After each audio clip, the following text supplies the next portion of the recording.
Hai Sobat Walhi, selamat datang di podcast Walhi Sumatera Selatan. Saya Talita Azara selaku host pada podcast kali ini. Hari ini kita akan membahas sebuah tragedi yang mengancam lingkungan dan kerusakan ekosistem serta kehidupan kita. Kebakaran hutan dan lahan, khususnya di wilayah Sumatera Selatan. Berhubung nih Sobat Walhi, di wilayah Sumatera Selatan sudah masuk ke musim kemarau. Bayangkan, hutan yang tadinya hijau akan berubah menjadi lautan api. Lalu, tersisakan kumpulan asap dan kehancuran. Apakah kalian mau mempunyai habitat dengan ancaman kehancuran? Oleh karena itu, hari ini kita akan membahas dan menggali lebih dalam mengenai isu lingkungan tentang kebakaran hutan dan lahan dengan narasumber kita yang terkece, yaitu Kak Roy. Hai Kak Roy. Halo. Baik Kak Roy, boleh dong perkenalkan diri kepada sobat-sobat Walhi di luar sana? Halo, sahabat Walhi. Saya Febrian Putra Hopang, biasa dipanggil Roy, yang di Walhi sebagai Kadip Kampanye di Walhi Sumatera Selatan. Baik Sobat Walhi, banyak dari kita mungkin mengetahui kebakaran hutan dan lahan hanya sebagai bencana biasa saja. Namun, apakah benar itu termasuk bencana biasa? Apakah memang ada faktor di belakangnya? Nah, Kak Roy, gimana nih menurut Kak Roy? Dan tolong kemukakan tanggapan Kak Roy mengenai isu lingkungan yang satu ini. Didengar-dengar kan akhir-akhir ini sungguh banyak ya isu-isu kebakaran hutan dan lahan khususnya di wilayah Sumatera Selatan. Ya, yang pertama kebakaran hutan dan lahan itu, kalau Walhi bilang itu bukan bencana alam. Lalu apa itu Kak? Karena kebakaran hutan dan lahan itu adalah kejahatan lingkungan, kejahatan yang terorganisir, kejahatan yang dilakukan oleh korporasi, kejahatan yang dilakukan oleh perusahaan-perusahaan industri ekstraktif yang berbasis dengan lahan, seperti perkebunan kelapa sawit, hutan tanaman industri, dan pertambangan batu bara. Nah, karena ketimpangan penguasaan lahan itulah yang berakumulasi terjadi terhadap yang namanya kerusakan dan penghancuran lingkungan hidup. Nah, ketika terjadi yang namanya akumulasi kerusakan lingkungan hidup itu, maka terjadilah kebakaran hutan dan lahan. Nah, dalam konteks hari ini, artinya kebakaran hutan dan lahan itu memang suatu tindakan kejahatan lingkungan. Karena kalau biasa Walhi disebut, itu adalah kejahatan yang masuk dalam kategori ecocide, kejahatan yang pelanggaran HAM. Karena tindakan dari kebakaran hutan dan lahan itu merampas hak udara yang baik dan sehat bagi warga negaranya. Oke, aku tertarik banget nih dengar kata-kata Kak Roy ecocide. Sebenarnya ecocide itu apa Kak? Boleh Kakak jelasin lebih lanjut nggak? Ya, ecocide itu tadi. Ecocide itu dia masuk pada kategori pelanggaran berat HAM. Salah satunya itu adalah perusakan atau penghancuran lingkungan hidup yang berakibat terhadap ekosistem yang menghilangkan hak-hak masyarakat. Misalnya ada genocide, ada itu salah satu kejahatan lingkungan. Kejahatan HAM luar biasa. Nah, ecocide ini salah satu bentuk dari pelanggaran HAM yang itu versi dari atau itu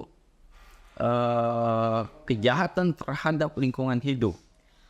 Oke, jadi kebakaran hutan dan lahan ini sebenarnya bukan bencana biasa ya Kak? Betul. Tapi lebih ke menurut aku ada faktor di belakangnya, yaitu faktor korporasi tadi. Iya. Dan itu juga melanggar hak-hak manusia untuk mendapatkan udara bersih, air bersih, dan gara-gara itu tadi yang terkena dampaknya adalah manusia. Betul. Betul. Oke. Melihat dengan adanya kegiatan-kegiatan dan tindakan-tindakan culas dan jahat dari korporasi ini, mengapa pemerintah seakan-akan dicap tidak peduli Kak dengan kejadian-kejadian dan isu-isu ini? Ya, kalau kita lihat akar permasalahan dari kebakaran hutan dan lahan ini adalah salah satu ketimpangan penguasaan lahan yang ada di Sumatera Selatan. Nah, pemerintah hari ini baru sebatas melihat kejadian seperti ada api padamkan, tapi belum melihat pada akar permasalahannya. Oh, Jadi akar masalahnya tuh sebenarnya belum diketahui, tapi kayak pemerintah tuh seolah-olah hanya melakukan tindakan cepat tanggap saja ya. Iya, baru sebatas memadamkan apinya atau jangan sampai apinya muncul. Tapi bukan melihat bahwa persoalan, akar permasalahan dari kebakaran hutan dan lahan ini adalah salah satu tata kelola lingkungan yang hari ini terabaikan atau sengaja diberikan kepada korporasi skala besar. Sehingga korporasi skala besar itu ketika dia melakukan eksploitasi sumber daya alam misalnya, kalau dia di lahan gambut, maka dia akan melakukan pengeringan. Dengan cara apa dia melakukan pengeringan? Pembuatan kanal. Karena mereka untuk melakukan penanaman ketika lahan gambut itu tidak dikeringkan, maka mereka tidak akan bisa melakukan penanaman. Sehingga korporasi itu dengan sengaja memastikan bahwa merusak yang namanya serat-serat gambut itu. Sehingga air yang ada di lahan gambut itu hilang. Oke, jadi dampak dari faktor korporasi tadi ialah kekurangan air dari resapan hutan tadi ya Kak. Oleh karena itu menjadi salah satu faktor kebakaran hutan tadi. Betul. Tapi sebenarnya faktor utamanya adalah tindakan dari korporasi tersebut. Iya, karena itu tadi ya, tata kelola industri ekstraktif yang pasti melakukan berbasis skala luas yang berdampak berakumulasi terhadap kerusakan lingkungan hidup itu, yang tata kelolanya pasti demi kepentingan ekonomi, maka akan mengabaikan lingkungan. Betul. Jadi sebenarnya ini tuh memang ada faktor-faktor di baliknya. Yang paling besar ialah faktor korporasi tadi. Namun pemerintah ini kenapa belum menegakkan hukum secara tegas dan adil kepada mereka, Kak? Apa sebenarnya faktor sebenarnya menurut Kakak? Iya, sebenarnya balik lagi, negara kalau kita, dalam konteks kebakaran hutan dan lahan ini, seharusnya kalau kita melihat persoalan siapa yang salah, siapa yang benar, ini akan panjang. Betul.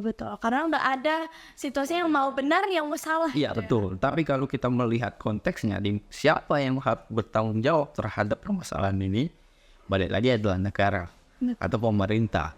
Nah, pemerintah dalam konteks hari ini yang saya sebutkan tadi, ini baru sebatas penanggulangan atau mengatasi permasalahan yang muncul, tapi tidak pada akar permasalahannya. Akar permasalahannya kan tadi salah satunya itu akibat dari ketimpangan penguasaan lahan atau pemerintah selalu fokus terhadap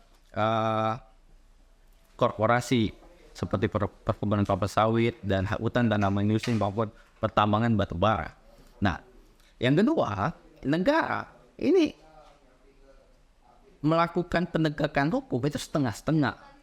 Baru sebatas melihat siapa pelaku dari soal pembakaran hutan lahan atau manusianya, tapi tidak melihat sebatas ini adalah kejahatan yang terorganisir atau extraordinary crime, maka perusahaan itu akan bisa dilakukan pencabutan, dan ketika pencabutan itu maka dia akan berefek.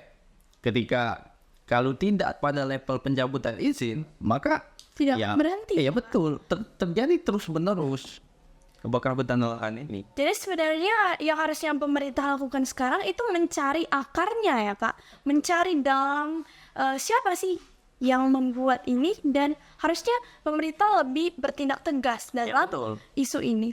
Oke. Nah, menurut Kakak nih, apa yang harus masyarakat lakukan? Melihat kebijakan pemerintah sekarang hanya sekedar melihat dari covernya saja.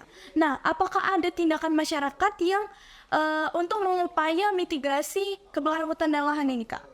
Iya, sebenarnya masyarakat itu kan kapasitas ya, soal kapasitas dan soal wewenang dan kemauan.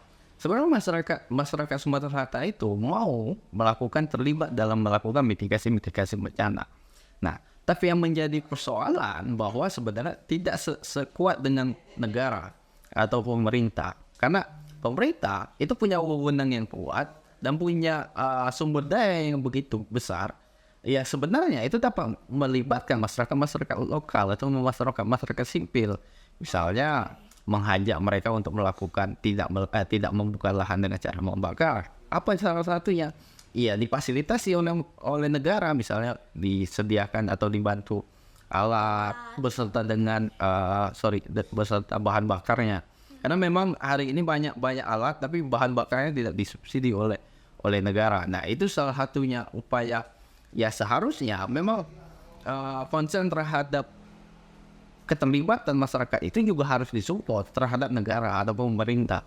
Karena ketika masyarakat untuk melakukan inisiatif itu tentu harus banyak hambatan. Karena tidak sekuat dengan kewenangan dan yang dimiliki oleh negara. Oke. Sebenarnya nih Kak Roy, kenapa sih banyak orang-orang tuh lebih memilih pembukaan lahan tadi secara pembakaran? Karena secara yang kita tahu, pembukaan lahan itu kan nggak hanya dengan pembakaran saja nih. Tapi sebenarnya apa sih alasannya mereka lebih memilih pembukaan lahan secara dibakar? Iya, yang pasti soal misalnya perusahaan membakar hutan dan lahan itu, salah satu contoh kasus kebakaran hutan dan lahan di tahun 2015 itu ada Bumi Mekar Hijau, salah satu perusahaan hutan tanaman industri. Yang terjadi kebakaran itu kurang lebih 20.000 hektar. Bayangkan lahan 20.000 hektar itu kalau menggunakan alat berat untuk melakukan clean and clean itu kurang lebih 5-7 juta. Oke, sangat mahal ya Kak? Dikalikan 20.000 hektar. Betul. Maka akan bermiliaran itu uangnya. Sangat tidak efektif dan efisien. Iya betul, dan untuk waktunya itu sangat panjang. Oke, makanya mereka lebih memilih untuk dibakar. Salah satunya itu ya indikasinya mereka melakukan dengan sengaja melakukan pembakaran. Karena memang cara itu menguntungkan dan efisien bagi pihak-pihak yang memang mempunyai kepentingan gitu. Iya. Tapi dampaknya malah ke masyarakat yang lain yang malah tidak bersalah. Betul. Mereka malah kehilangan haknya untuk hidup, hak dari negara ya kan? Iya. Oke. Catatan kami misalnya yang masyarakat yang ataupun yang sudah menjadi jelas korban ini di tahun dari 2015 sampai 2019 itu sudah ada 6 balita yang meninggal gara-gara terpapar asap kebakaran hutan dan lahan. Itu hanya catatan saja ya Kak. Bayangkan. Dan mungkin kenyataannya lebih banyak lagi. Ya faktanya memang seperti itu. Negara mengabaikan. Misalnya, oke, hari ini kita orang dewasa bisa bertahan dengan kondisi udara yang mungkin sangat tidak sehat atau udara yang tidak sehat. Tapi bayangkan itu ketika terjadi pada anak kecil usia 1 tahun atau di bawah 1 tahun, dia terpapar kondisi udara yang sangat tidak sehat ataupun orang lanjut usia. Betul. Itu sangat berpengaruh membunuh mereka. Benar banget, benar. Nah Kak, di zaman yang sekarang ini sebenarnya kan generasi muda punya peran penting ya Kak untuk menghadapi isu ini. Nah menurut Kakak apa nih yang harus generasi muda sekarang lakukan dan harus digencarkan dari sekarang? Karena banyak nih Kak, cap dari masyarakat itu generasi sekarang itu bersikap apatis terhadap isu-isu yang ada. Karena mereka seakan-akan tidak peduli. Padahal sebenarnya mungkin mereka bukannya tidak peduli.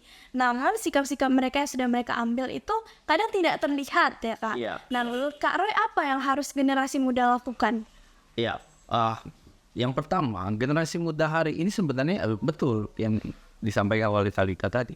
Generasi muda hari ini sebenarnya bukan apatis, tapi sudah muak dengan situasi ketidakjelasan bagaimana negara ini mengatur, bagaimana negara ini peduli terhadap lingkungan hidup. Betul. Sebenarnya generasi hari ini ataupun orang muda hari ini itu sudah banyak menyuarakan lingkungan yang misalnya melalui media sosial yang bagaimana menyampaikan bahwa sebenarnya persoalan lingkungan hidup atau persoalan kebakaran hutan dan lahan ini bukan adalah bencana biasa ya. Iya, itu adalah kejahatan korporasi. Nah, melalui dunia digital atau melalui sosial media seharusnya peran-peran individu atau peran-peran masyarakat pemuda itu dapat disampaikan bagaimana membongkar paradigma yang keliru. Oke, benar banget. Tapi aku setuju banget sama omongan Kak Roy karena memang generasi muda ini merupakan generasi yang memiliki peranan penting dan memiliki tanggung jawab yang besar juga di pundak kita. Karena seperti yang kita ketahui juga Kak, di era modern ini siapa sih yang nggak tahu sosial media?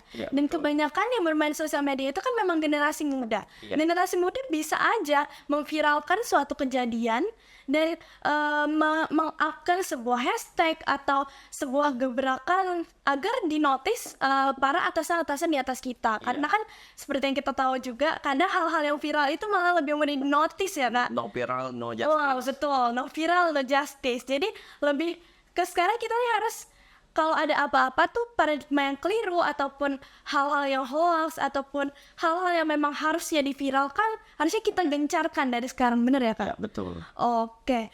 Aku terinspirasi banget nih dari Kak Roy. Banyak banget pesan yang Kak Roy sampaikan dan banyak juga pesan-pesan yang banyak yang masyarakat tuh nggak tahu. Dan gara-gara podcast ini jadi tahu nih. Oke. Sebagai akhir podcast nih Kak, ada nggak sih closing statement buat para sobat Walhi di luar sana? Mengingat isu ini memang sangat penting. Nah, apa yang ingin Kakak sampaikan kepada mereka?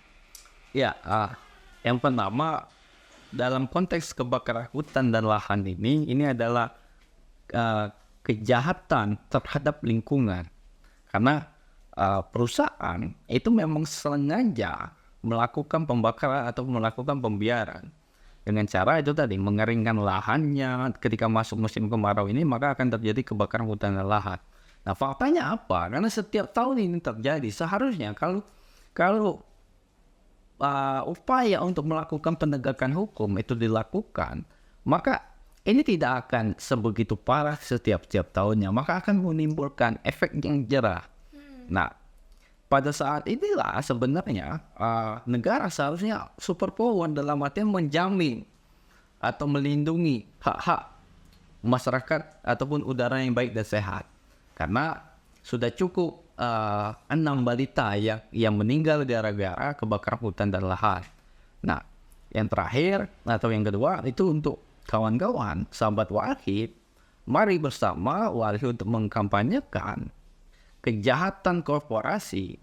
Ini adalah kejahatan luar biasa. Maka kejahatan korporasi ini harus kita lawan dan harus kita suarakan. Maka kami mengajak kawan-kawan untuk mari menyuarakan isu-isu lingkungan yang ada di Sumatera Selatan. Jangan dia terus bergerak.